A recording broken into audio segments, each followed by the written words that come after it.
set. Okie dokie. Well, let's do it. Let's do it. Should we make it a surprise? Give me a minute. I'll be back.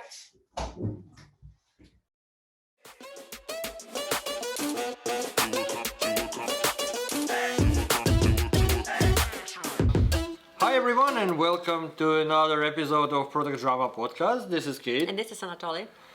Very often when you read about product management, you may find some controversial information about differences or similarities in B2B and B2C projects.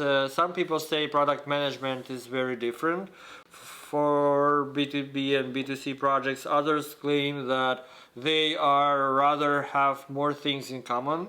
So today, to make things clear, we invited Katarina. She's a product owner at Collab, a B2B online platform.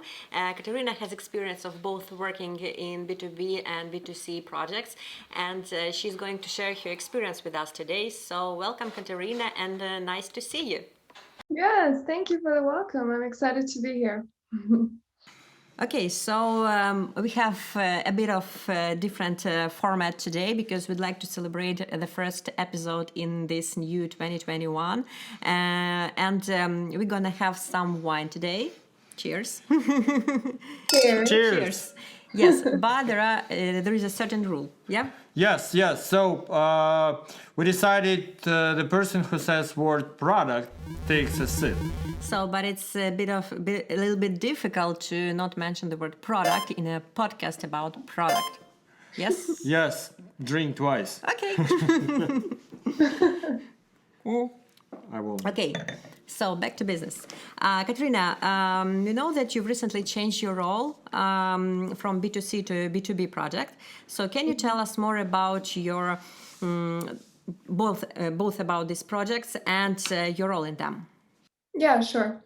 So I was a product owner in both cases.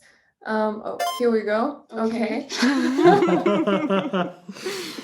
going to be a long podcast.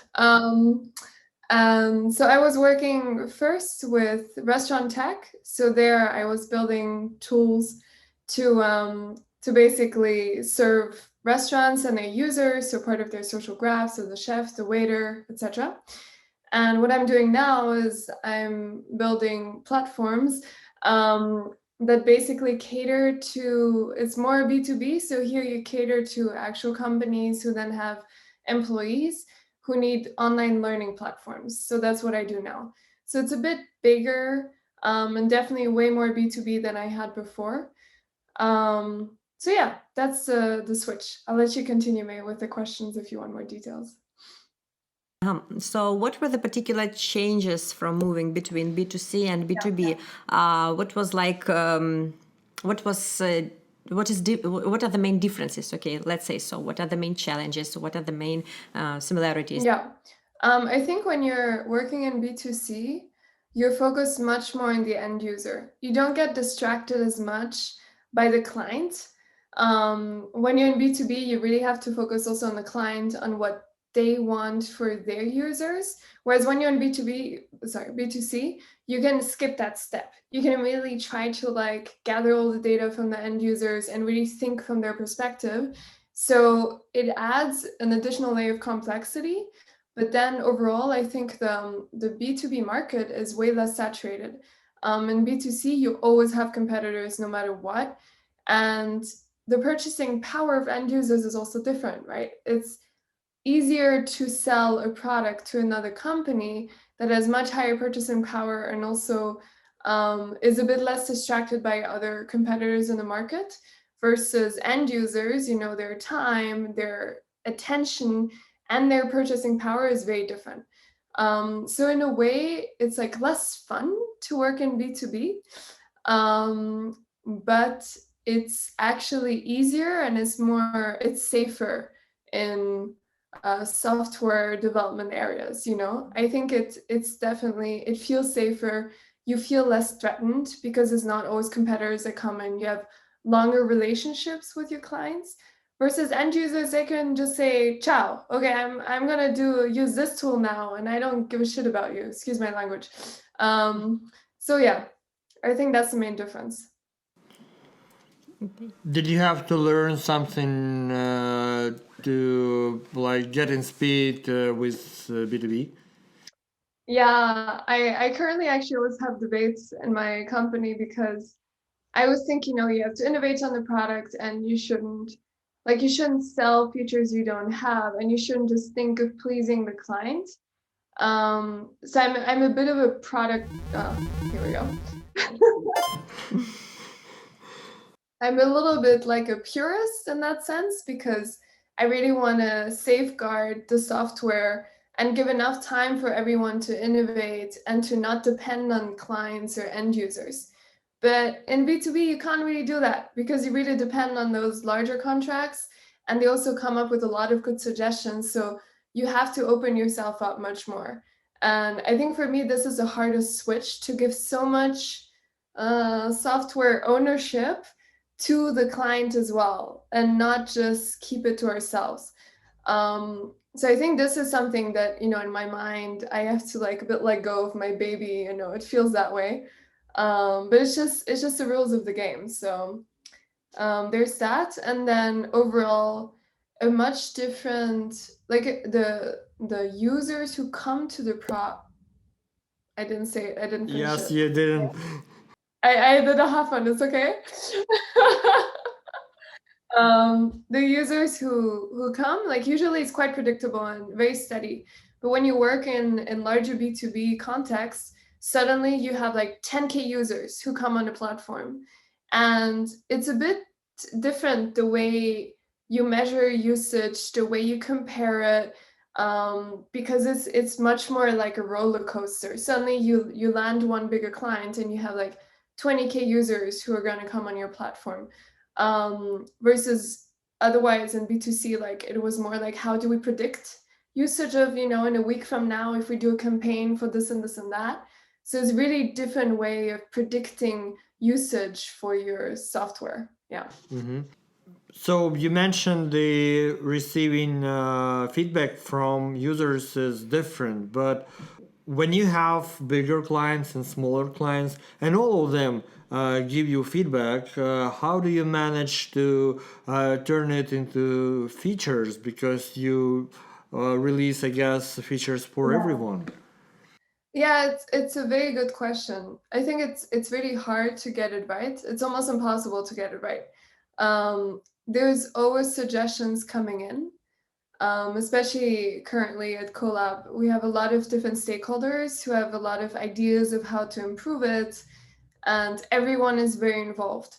So I think the most important part is actually not when do you release something, it's more about communicating. So being very transparent about, I registered your idea, here's my feedback on it. If I think it doesn't make sense, here's why. If I think it makes sense, I will try to prioritize it that way. And then whether it's actually launched and when it happens doesn't matter so much. It's a lot about communicating with these different stakeholders that it's important. But in order for the decision making, I basically reassess the roadmap and the feature prioritization every week. So every week it just depends on what is more important, which suggestion is more important, what other things are coming in. So you're a little bit just like in a circus, juggling those balls around all the time. Like, yeah, that's what you have to do. There's no. Did you have situation when you have to postpone some feature because of the larger client was insisting on adding some stuff to the product? It happens a lot. They used to be. There you go. The current company I work at, we used to have projects only, so it wasn't an actual software that could be applied to different platforms. It was different platforms being built up from scratch, bespoke. And a lot of clients are used to that service. So now that they move to the standalone software, they're not happy when we say like, hey, that feature, no, we're not going to do it next week. Like, we don't even know if we're going to do it. Doesn't really make sense. But sometimes with bigger clients, you have to do it. There's some clients who, have like almost, hundreds of thousands of employees that are then going to join this learning platform, and then you're like, yeah, if you want that one little thing, of course we're going to build it. But then we try to always build it that it can be integrated in all of the platforms, so it has to make sense for the, I have to say it, product overall. Is there any like mechanics of the gathering feedback is different? Because I guess the person who is buying the service is not often the person who uses the software. Yeah. I think it depends a little bit on what you define in a company as user feedback, right? So end user feedback, of course, you can do like interviews, and you can actually go and look at how they use a screen, and you can do those tactics, which I'm also trying to introduce right now. But then there's also user behavior tracking, which is a bit, people don't like to talk about it, but everyone does it. It's a bit like your dirty laundry in tech, but so you track how users behave. It's all anonymized, so it's fine. But basically, if there's an image on your interface, and like a lot of end users try to tap on it, but there's no interaction. These are things that you can't just go to the user and like, did it ever happen to you that you wanted to tap on something and it didn't work? Like, they're not going to remember that. But it's stuff you can analyze, and it's very important because that helps you to really understand how the whole experience of your tool. But then actual feedback overall has to happen on different levels. So you have to go on the last level, and we as a company have to go straight there, because if it comes from our clients, it's always a filter on top. So they will also give us the feedback that they want to hear from their end users. And that's not what we want, right? So we have to go straight to them by doing interviews or by doing user behavior analytics. And then we also have to gather feedback from our clients. And then we also do it from like people who do customer support, because they also see a lot of like problems coming in. And then also people who've seen the product, here we go, for the first time. It's also very important. So you have to take it from everywhere, but you have to take it straight from the source. I think that's the lesson, because otherwise you won't get it how it really is, yeah. How does release cycle is different from B2B to B2C? So in my two companies, actually, it's more or less the same. There's no huge difference. I think we do more hot fixes now. So when there's something urgent, when a client really needs something to be fixed, we always do hot fixes in between the releases. So I think right now in the B2B context, there's a little more disruption of the release cycle, but otherwise we try to keep it very clean, on time, and we try not to get sidetracked too much, because otherwise it messes up with your product development cycle as well. I did it again. Okay. Thank God this is wine with sparkling water, so I knew what was coming. But by any chance, the length of the cycle is similar, pretty much, or different? It's actually exactly the same. Yeah, yeah. There's no difference. Maybe it's coincidence though, right? Like maybe it's just the two companies decided to do it this way. I I don't know. Yeah. But then in the other company there were other products that had a slightly, no, not even, no. It was every 2 weeks. Yeah, no. And then some other ones in between, just like we do now. Okay, as far as I know, a product manager acts as an intermediary, yes, between stakeholders, product team, and clients. So has something changed since you transitioned from B2C to B2B? Yeah. I'm way more involved in all of the business stuff. I think it's also because I am the first product owner in this company. And in a way, I'm the first person who comes in with like, I did it again. Oh no. Does that even count? Come on. I'm gonna take like micro sips now. It's getting worse. Sorry. I can join you just to you don't feel alone. Who's talking the most? Like there should be like some kind of proportion to who talks the most or something. Yeah. Now I got distracted. Communication with lots of people. So I think now it's harder for me to focus on what I actually am designed to do. I'm just gonna say it that way. And I'm way more involved in different areas because someone who knows the software, who is responsible for that area, has to be involved in a lot of different conversations. And I am the first one with that role in my current company. So there's a lot of things where they need answers for that they just didn't really have before. So now I'm that one person who has the answers and who needs to come up and show them here and there and there.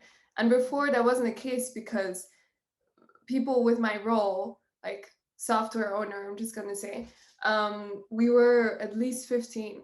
So it's a very different structure of the company. It's really interesting actually because you would think that with so many end users, right? For like 70K end users, you would have more than one software owner because that's quite a lot. But no. So yeah, it's a bit all over the place. Less focus on what I actually have to do. Yeah. And one of the activities is motivating the technical team. Do you see any differences in motivating like team in B2C versus B2B? I don't know if it's maybe more of like the stage of the company. The company I joined is in an earlier stage, so it's more like a startup scale up. So I think it's more related to that than to actually B2C, B2B. But the company before, it was at least 3 years old and was part of a very large corporate.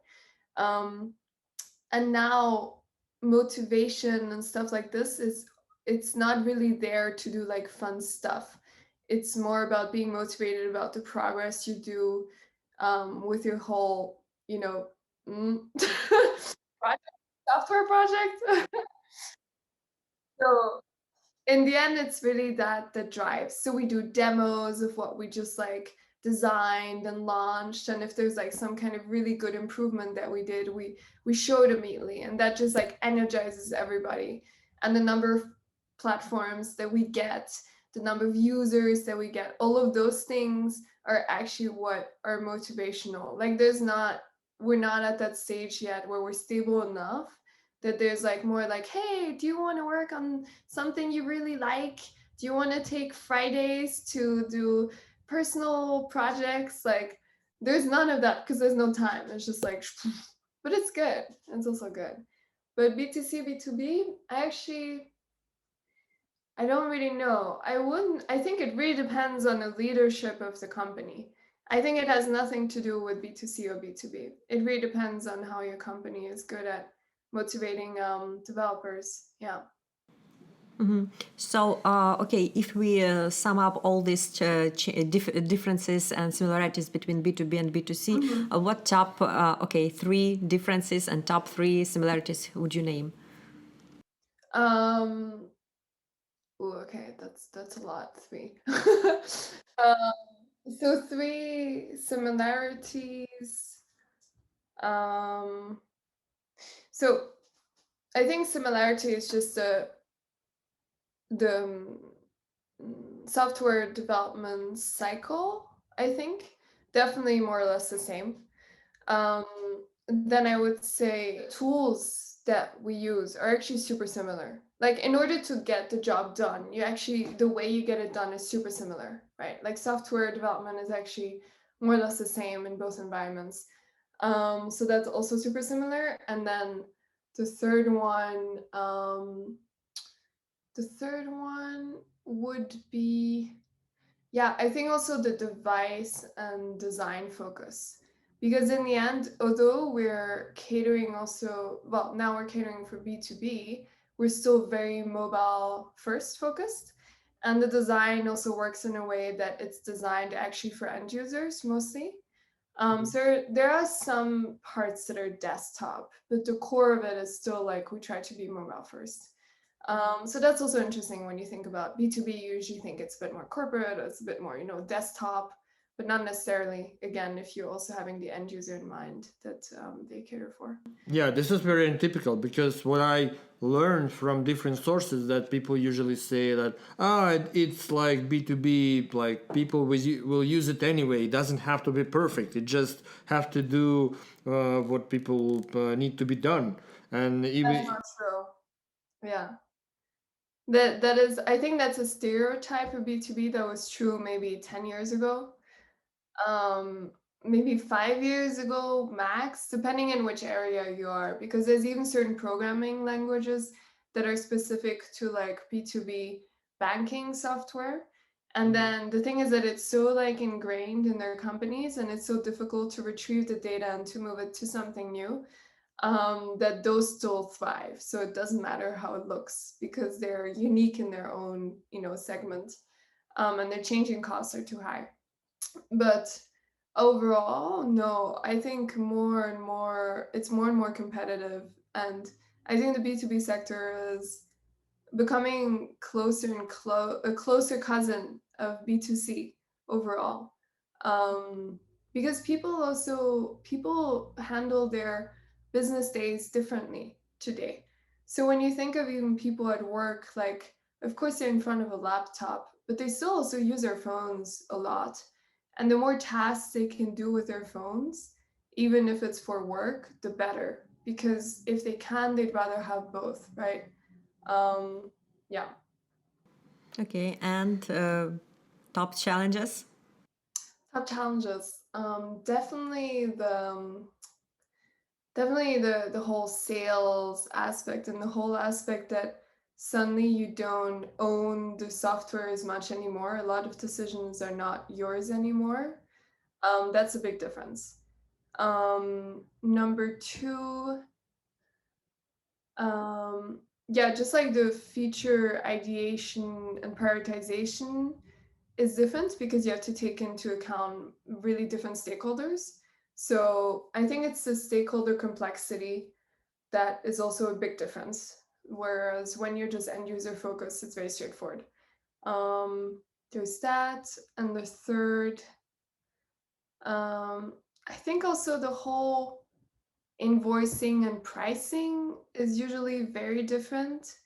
So you can price things higher, but then you're also more dependent on like um, on giving more bang for your buck. When you give stuff for free or you charge a low price, you can limit also what you offer. You don't have to be too stressed out about customer service. Like what you give doesn't have to be as high of quality as when you kind of like set a price for something. And usually enterprise prices are always higher.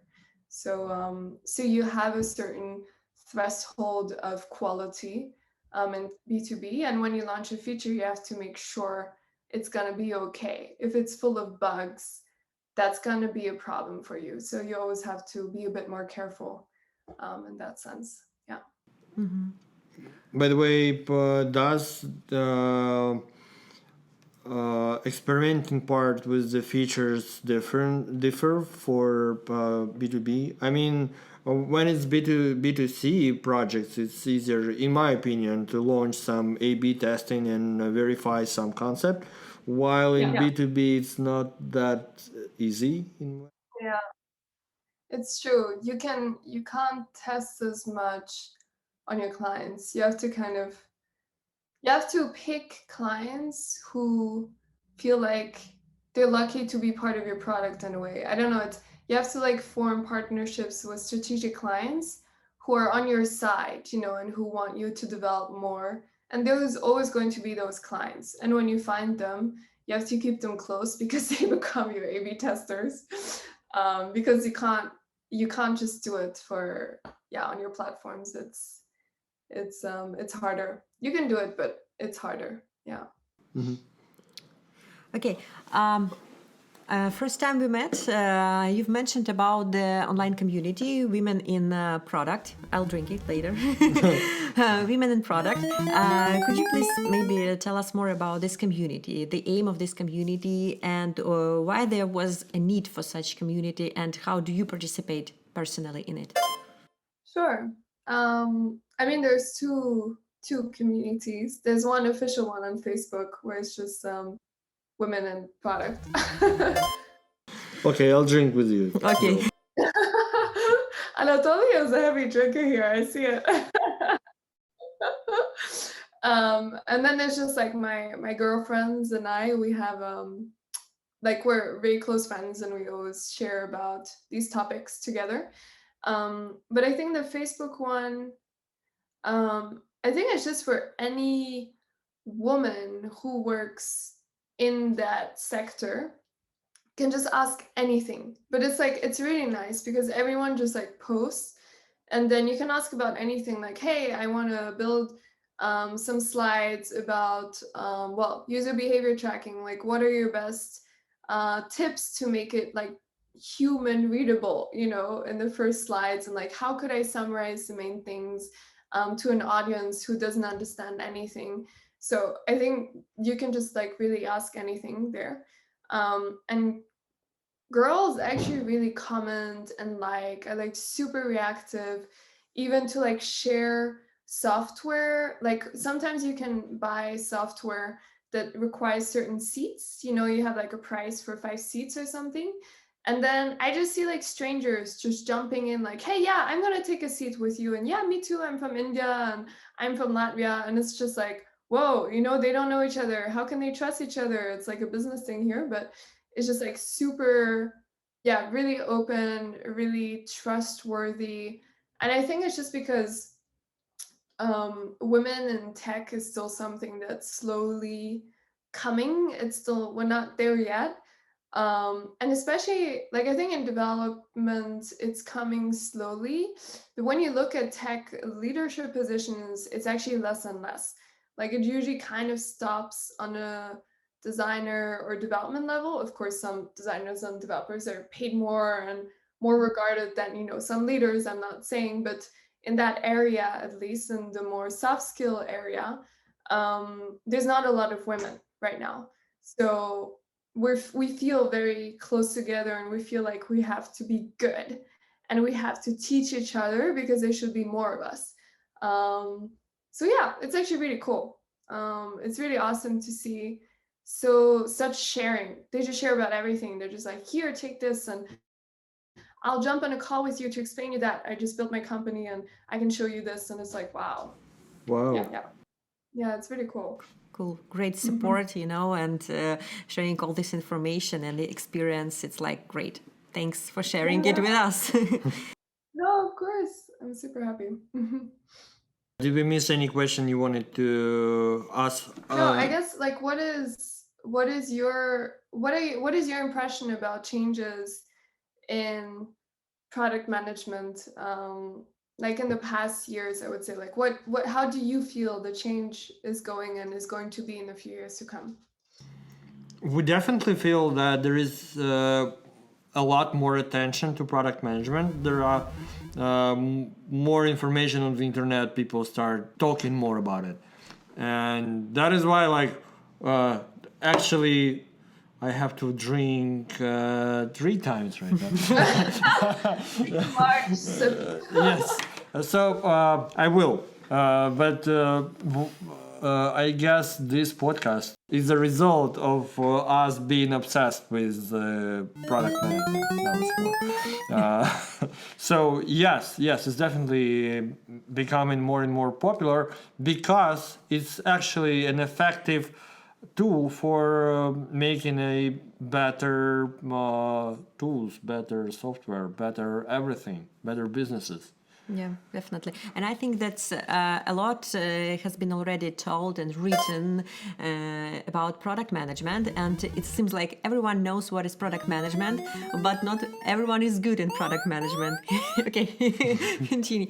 Yes, so I think that in recent years, maybe just like since 2020, there was a tendency to make things clearer, to approach management more. Salad management. Yeah, more, like call it mindfully, something like that. So make it more organized, just like make it easier and more convenient for your team. Not just like it should be like this. Okay, let's follow this. No. But change it somehow. And I think it's great that there are so many podcasts and articles about this, so we can listen to people from all over the world, how they do it, how do they manage all these products. Yeah, you just can get inspired and try it in your own product. Right. Yeah, I think that's definitely true. And you're right, like there's no great way of doing it. And I think we all like make mistakes along the road, and you think that one way of doing it is going to work in another company, but I know this because I learned it the hard way every day. That's not how it is, right? You always have to adapt, and the stage of the company, the customer, the amount of people who are in different roles in the company, like all of those things change the way you do your job. And that's like there's no one size fits it all. Yeah. Do you have any last minute tips for people who are doing the transition from B2B to B2C or vice versa? Yeah, sure. I think like overall, it's important to just keep in mind the end user. And of course, we have to make clients happy. It's also really important to still track how happy they are in your tool, and not just by asking them, but also by doing the right tracking and by making the right product decisions. Here we go. So I think there's that. And then also just like to build really good quality features. Never launch something that you're not, well, you can do a dirty launch, but then just call it beta or something, and just like take those really star customers, make them feel special about it by asking them to kind of like try out the feature. And that's what I do. And then you make them feel special by doing that. And at the same time, you kind of also test the feature with them. And then you can do like a second harder launch with all of your customer base. So yeah, but otherwise, product is product. So here we go. There's no big changes, and you probably can't plan anything in advance. You just have to adapt. Yeah. Well, okay, yeah, thanks for joining us today. Thanks a lot. That was very fun, and I think let's drink together. Cheers! Cheers. Cheers. Yeah. Products. The products.